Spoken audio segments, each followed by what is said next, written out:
होने वाले उपचुनाव को लेकर भले ही तारीखों का ऐलान अभी तक नहीं हुआ हो, लेकिन सियासी दलों ने अपने दांव पैंच से एक दूसरे को मात देने के लिए तैयारी पूरी कर ली है। समाजवादी पार्टी के अध्यक्ष अखिलेश यादव और यूपी के डिप्टी सीएम केशव प्रसाद मौर्य के बीच जुबानी जंग किसी से छुपी नहीं। ऐसे में सपा अध्यक्ष ने अब केशव मौर्य को लेकर ऐसा चक्रव्यूह रचा है जिसमें बीजेपी फंसती नजर आ रही है।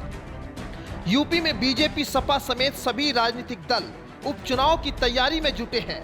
बीजेपी ने फूलपुर सीट की जिम्मेदारी केशव मौर्य को दी है, लेकिन सपा ने इस सीट पर अपने दूसरे सबसे बड़े दलित चेहरे को उतार दिया है।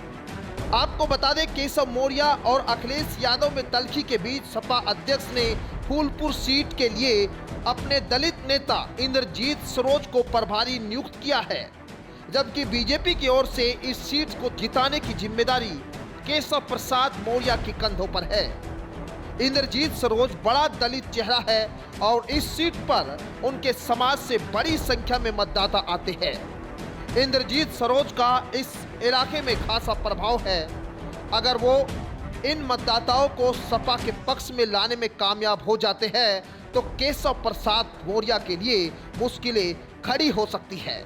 ऐसे में ये सीट उनके लिए प्रतिष्ठा की लड़ाई बन गई है।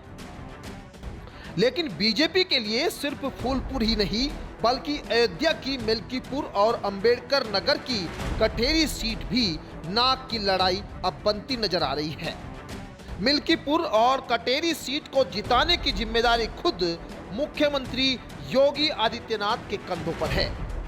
सपा अध्यक्ष ने उनके सामने भी अपनी पार्टी के दिग्गज उतार दिए हैं। सपा ने मिल्कीपुर सीट की जिम्मेदारी फैजाबाद से सांसद अवधेश प्रसाद को दी है, वो वहां से विधायक रह चुके हैं। तो वहीं कटेरी सीट पर सीएम योगी की टक्कर चाचा शिवपाल यादव से होने वाली है। बता दें कि शिवपाल यादव संगठन में महारथी माने जाते हैं। मुलायम सिंह यादव के वक्त से ही उनके पास संगठन का बड़ा अनुभव रहा है।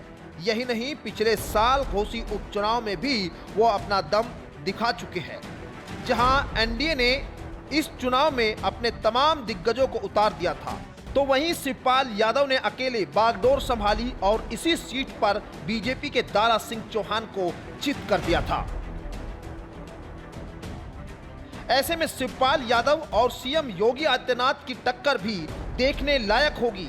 सपा ने अपने दांव से सीएम योगी और डिप्टी सीएम केशव मौर्य दोनों को घेर लिया है। इन दिग्गजों को उतारकर उन्होंने तीनों सीटों पर बीजेपी की लड़ाई चुनौतीपूर्ण बना दी है। Bureau report, news 18 desk.